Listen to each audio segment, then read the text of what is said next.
name is Dr. Manisha Gupta and I am assistant professor in Noida Institute of Engineering and Technology in MBA department.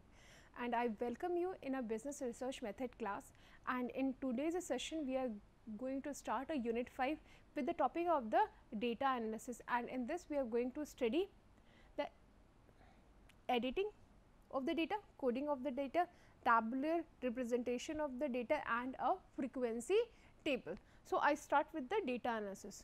So, what is the basically the data analysis in?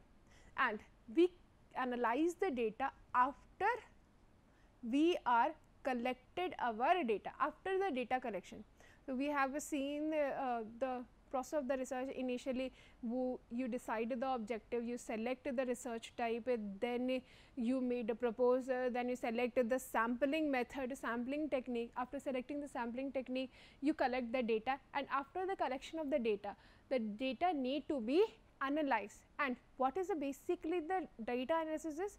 It is a process of the systematically applying the statistical and or the logical technique to describe and illustrate, condense, recap and evaluate our data.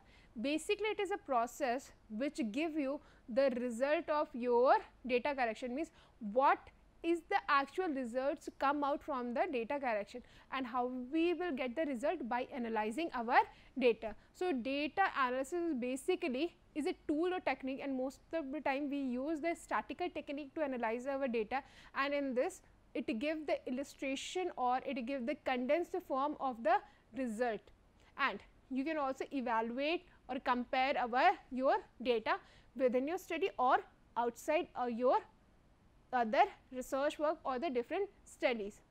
The credible amount of the data has to be collected to allow for the substantial analysis, means you have to select the credible amount of the data, means a sufficient amount of the data to give you the substantial result, and the information collected must not be described, analyzed and interpreted, means whatever the information we have collected, it should be properly described, analyzed, and then we may able to interpret it. Suppose if you see that you are collecting the data and asked the student that how is your online study, are you happy with the online study or not? So, they may give the response yes or no. Suppose the result is showing that the 40% of the students say they are happy with the online study, and the 60% of the student is saying that they are not happy with the online study. So, these are the basically your analysis or the result,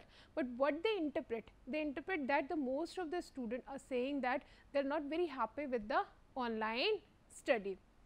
So, in the data collection or in the analysis, the data which we use in our study may be collected by the survey method, interview method, or may by the literature review, or by the participant observation method, experiment method, or the simulation study. So, you may collected the data with the any of the method like survey, interview, literature review, observation or experiment, and then the collected data in a research is processed and analyzed to come out the some conclusion or to verify the hypothesis. So, why we analyze or process our data? We analyze and process our data to come out the conclusion or to verify our hypothesis which we have taken in the starting of a study. We have to consider the following point before data analysis. First is, the person who is analyzing the data may have the necessary skill to analyze. Second is, concurrently selected data collection method and appropriate analysis, means you should collect the data collection method should be appropriate and the analysis method should be appropriate. We have to reduce the unbiased inference and inappropriate subgroup also. Then we should determine the statistical significance of the data analysis. Then lack of the clearly defined objective and outcome measures should be taken in mind, means when we conducting the data, then we should keep the objective of the study in our mind. Then we have to provide the honest and accurate analysis or result. Then we should have to consider or take a look on the manner of the presentation of the data, means how we are going to represent our data. There is a various method, like you can represent our data in your graphs also, or in a tables also, or you can just put in a certain paragraph also. Then data recording method should be appropriate to give the desired results. Then the partition next to when the analyzing the qualitative data, we have to keep in mind when we try to collect the qualitative data, because most of the time the qualitative data will be in the text format, not in a number format. Then training of the staff conducting the analysis will be given, or we should give the proper training to the person who is going to analyze the data, and we also check the reliability and the validity of a study. So, these are the following points we should be consider before analyzing our data. Now, the processing of the data, how we analyze, and before analysis we have to process our data or put in a certain format for which we can analyze, because whatever the data we have collected, that is a very raw. We have to process it to make it in a such a way so that we can analyze it properly. So, the processing of data is done by the editing, coding and the tabulation of a data, and we will see what is the basic the editing is. Editing is basically the process of examining the collected raw data to detect the error and omission and correct these when possible. When you find any defect or the omission, then you should correct it, and basically it is a scrutiny of the complete questionnaire, means you scrutinize the complete questionnaire. And after editing, what we have to do? We have to do the coding. And what is the coding? Coding is basically refer to the process of assigning the numerical value or the symbol to the answer that the respondent can be put into the limited number of the category or class. So, coding is a process when you assign the certain number to the response, like when you assign, like we have studied the scale, number of the scale, your nominal scale, ordinal scale, interval scale. What we do? We assign the certain number. So, in the same way also here you are going to assign the number to the responses for the further analysis or the processing of the data. Next is classification of the data. We should put the data into the homogeneous group, and it should be done in a two way. First is the classification on the basis of their attribute, and the classification on the basis of the in-class interval, means you can divide the data on the basis of the attribute like the characteristics, or you can classify the data on the basis of the class interval, means there is a certain interval or the class interval. Like class interval example, take the age group, maybe respondent age will be, you have collected the 100 response. Suppose 100 people have the different age, someone will be the age of 26, someone will be the age of the 24, and then what we do in the class interval, we divide into the age group like 22, 30, then 32, 40. So, these are the example of the class interval. So, you can classify your response either on the basis of their characteristics, or you can put into the certain class interval. Then next is the tabulation. It is the process of the summarizing raw data and displaying the same in compact form, which is known as tabulation. And after the processing till the classification, we put our data in a tabular format for the better presentation. Now, we start with the editing. So, basically what is the editing? Editing is defined as the process of the involving and the reviewing and the adjustment of the collected survey data, and the purpose is to control the quality of the collected data. Editing is done to collect the quality or to make sure the quality of the data is good. Then the basic purpose served by the data editing is that it improves the quality, accuracy and the adequacy of the data, and therefore making it more suitable for the purpose for which the data has collected. And what is basically we do? We detection of the error in the data and that otherwise effect of the valid output. You are going to get to know about the identify the error and you make changes according to it. Then validation of the data for the purpose it was collected, and by editing you can also make sure that your data is valid. Then the provision of the information that would be help to access the overall level of the accuracy of the data. If by editing process you can also make sure that the data is our accurate and their accuracy level is high. Then the detection and identification of the any inconsistency in the data and the outliner and the make adjustment from them. And if you identify the any problem, then you can make adjustment to those problem. So what type of the editing we have done? We do the editing like what type of the changes you can do, what is the problem you are going to identify. So what type of editing we do? That we validate and completeness of the data, and it refer to the correctness and the completeness of to obtain response, and it help to ensure that the no missing value or the empty field in the database. Because in the editing, suppose you find some missing value or the misrepresented value or there is a certain mistakes, then you can change it, and if there is a certain responses absent, then you can make sure that you are going to complete the missing response. The next is range. Range verify that the data within the field fall between the boundaries specified by the particular field. Means suppose if you are conducting the study for the particular age group, then there is the age will be the range of the. So, you cannot collect the data beyond that age group. So, it is going to verify your range. Next is duplicate data entry. This will help to ensure that there will be the no repetition or the duplication of the data in each unit, and the database or the register was filled with only once. Means if there is a duplicacy of the data or the data is added twice, then by editing method you can eliminate that extra entry, so that there is only one entry by the one response.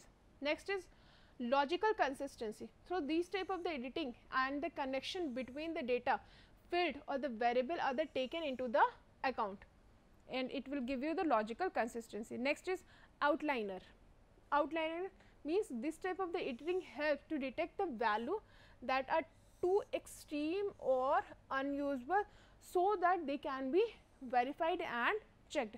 If suppose there is a very extreme value for there, then you are going to check and verify that is it true or not. Next, there is the stages of the data entry. There is basically two stages of the data entry. First is the rule set for editing, and this stage is further subdivided into the two steps.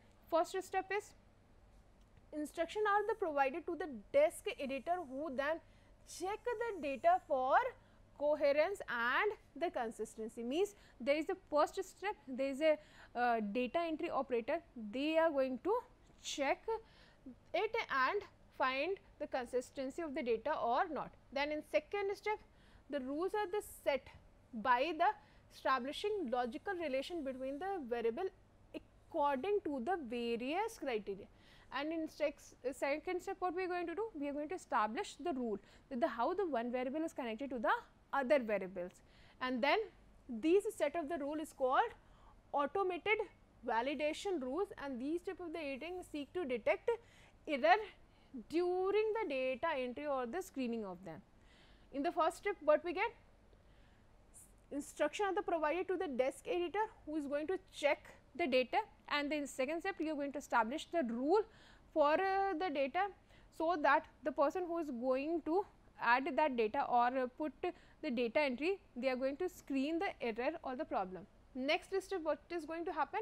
The manual desk editing stage is a traditional method, and that is put into the effect by the specialized editing team. Means there may be the different method. If in the previous time you have collected the data on the pen and paper. At present time you collect the data most of the time online. So, if you collected the data in a old way than in the traditional way, you are going to need a editing team who is going to check after the data and be collected and before it is fed into the database. Means the team is going to check the data and then they are going to feed into the system or the electronic means. But in the automated data editing method, make the use of the computer program system for the checking the data all at a once after it has been entered electronically, and these program system contain the auditing rules which validate the data and detect the error and determine the unacceptable response. In the first method, manual method, the editing team is going to check the data. In the second method, which is a automated method, you first enter all the data and you run certain program to get the problem or the extreme response, and by entering the data and by running the program you may going to find out if there is any error or not, and you can edit or validate your research after putting your data or after entering your data into the system. So, these were the stages of the data editing. Now, we are going to talk about the coding. So, what is the coding? The coding in a research is a very short word and the perhaps describe the meaning and the contents to whose statement or the phase of the paragraph. So, what is basically the code is that the code is basically the short word or the phrase which describe the certain meaning or contents or whole sentence or the phrase or paragraph, and code make the process in the data analysis easier, because by coding, by using the code, your data analysis will be easier. Then the numerical quantity can be assigned to be the code, and thus the qualities can be interpreted and the code help to quantify the qualitative data and give you the meaningful raw data. If we talk about the perception of the study, like you are going to study about are your customer is happy or not, or you can say the customer is satisfied or not. So, in that type of the study, suppose you are taking the 5-point Likert scale from the strongly satisfied, only satisfied, your response is neutral, dissatisfied or the strongly dissatisfied. So, what we do in a coding, you may give them certain numeric value, or even though you can do the coding with the like your gender, profession, to get easily analyze your research. And what is basically the coding? The coding is basically the process of the deriving the code from the observed data and the qualitative research. The data is either obtained from the observation, interview and from the questionnaire. And the code and coding is a mostly important when your study is on the qualitative research. So, what is the basic types of the code? There are basically the two types of the code. First is your preliminary code, when the data coder assign the code to observed data and he cannot manage to assign the well refined code in the first instant. Means initially when you are conducting the study, you give just a certain code. Suppose you are doing the observation, you are collecting the data by the observation method, because you may not have time to analyze everything and put everything in a detail. So, you use certain code. Then initially in this type of the code, what we do, you just randomly select certain code and you are going to use it. And then there is a second type of the code is a final code. The final code will help you to observe the better pattern of the data, and this pattern is necessary to reach the final evaluation or the analysis stage of the data. So, this give you the final stage or your final code. In the final code, you can get the better observation pattern and the better analysis of the data, and it will going to help you in the final evaluation or the analysis of a data. Now, the tabular representation of the data. How we are going to represent, how we going to tabularly represent our data? First is textual. Suppose in such a form, the presentation of the data is a simple meaning as mere text that is given in a paragraph. In the first page, what we do, you just initially write a text, like here is a written example: the 2000 earthquake proved that the mass murder of the human as many as 10,000 citizens has been reported there. So, what is it? It is just written in a paragraph, but most of the time in the most of the research you are going to use the table to represent our data, which is called as a tabular format. And here the data is organized in a row and column, means suppose this is a table. So, you are going to put your data in a form of table. This is a row and this is a column to represent your data, and most of the time it is a widely used from the presentation, and since the data table is easily constructed and read. So, these are the following components of the data. First is table number, because there may be the many tables in your study. So, you have to put certain table number. Then you have to give the title, means you have to name every single table. Then there should be some head notes which give you the brief about the study. Then there is going to be the stubs. Stubs is basically the heading giving in your row here. If you give certain heading in a row, that is called stub. Then there is a caption. The caption is basically heading giving on your column size, that the what is a column is representative. Then the body of the field, means whatever the data you have put in your table. Then the footnotes, if you want to give certain more extra information, or like you want to give the when the data is collected. You are presenting the data in 2020, but suppose you have collected the data in 2016. So, in footnotes what we do, we give certain information, like you can write that the data is collected in 2016, because it may possible that when we have collected the data, then there is a certain different norms. Suppose you are conducting the study on the indirect taxes. We all know that the GST is applicable from 2017, but if there is a certain study conducted in 2015, so that you can mention in it before in a footnotes that this data is collected in 2015, because there is a change in the scenario of your indirect taxes. Then sub sources, if you have taken that table or information from the certain website, certain government website or the different website, then you also mention the source from where you have taken that data. What is the advantage of the data? The advantage of the data is that it is easy to represent and it is easy to analyze, and you can easily compare it, and it is a very economical to formulate.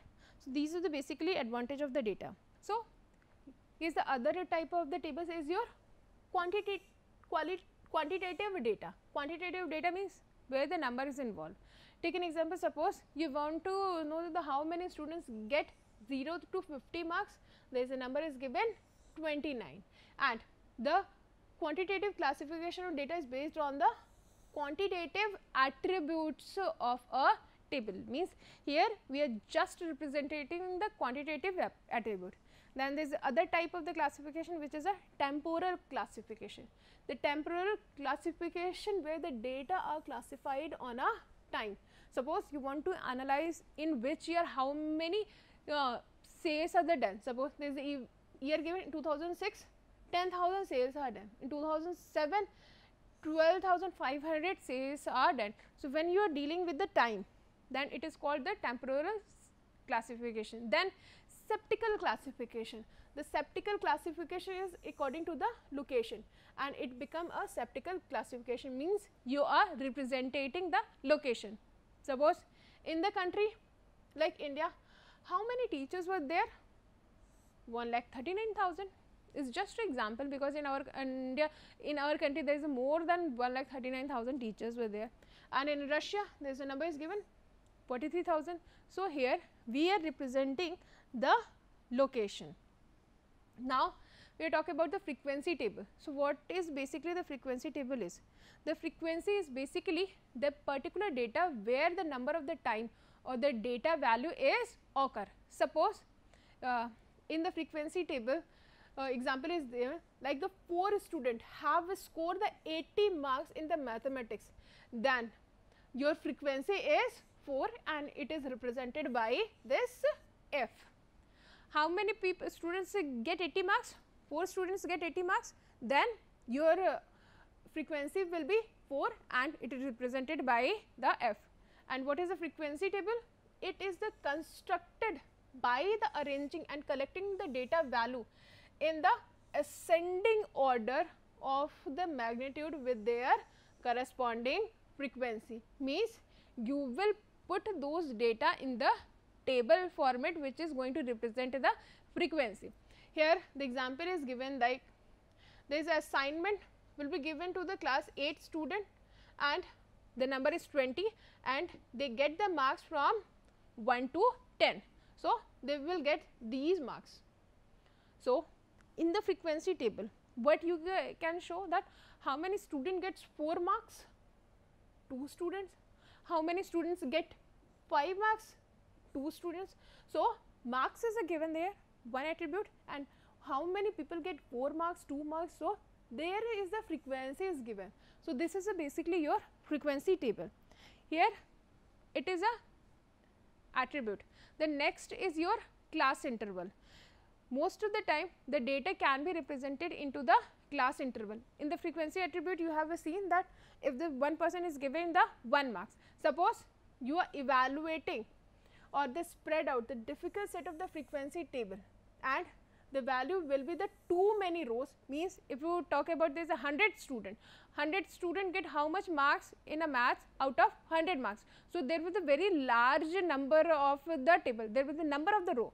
So, decreasing that you divide into the class interval to help to organize and interpret the class, and ideally we should have between the 5 to 10 rows of the frequency table, and bear this in the mind when the deadline of the size of the class interval will be grouped. Here is a certain example, like if we talk about the how many students will get 0 to 39 marks will be 1. So, what we do that we organized into the certain class interval, this will represent the class, means how many sets were there. If you going to represent that, the suppose in this interval how many frequency is given 5, one student will get 42 marks, one student is getting the 45 marks, other is 50, next is 60, next is your 60, suppose next is your 75. So, the number of the rows were added. So, reduce that problem, we put our data in a class interval so that you can reduce the row. This is all for the day. Thank you everyone.